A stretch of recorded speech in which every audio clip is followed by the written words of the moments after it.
investigation surrounding 49-year-old Michael Klein and his 12-year-old son Fynn. If you haven't seen the last two parts, we will quickly sum them up for you and cover the doctor's side later in this video.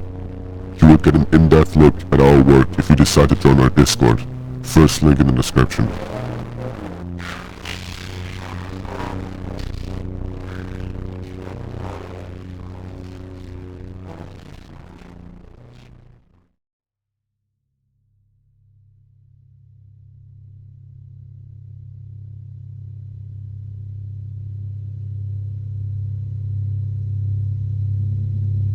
At the very beginning of the series, we mentioned an obscure internet site where the video was uploaded under the name of Test Fynn 100.av, which has been unknown for now.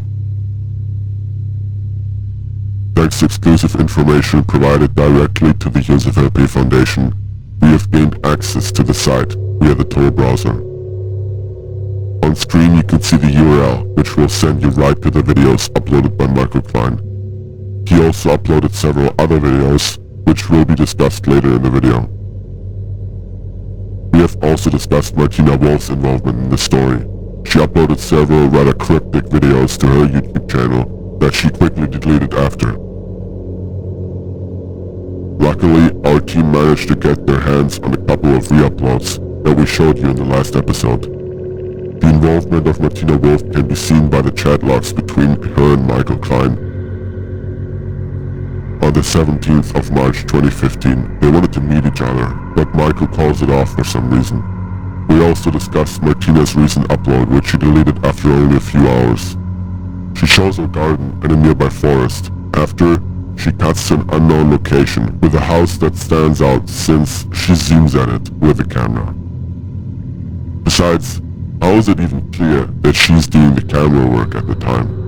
The question can be asked since there is no sign of her during that video. She doesn't talk or make a sound remarkable to her, and the video provided by the camera has different effects. It doesn't look like it, and it doesn't sound like it's recorded by Martina Wolf. This points to a third party being involved, which brings us to the doctor of Michael Klein. Since his name is unknown, we can only make assumptions to who he is or what he might look like. We have tried to arrange an interview with him, but the man that we were looking for never responded. Instead, an old friend of the doctor, who has reportedly had no contact with him for over 20 years, responded to us and said he's willing to do an interview.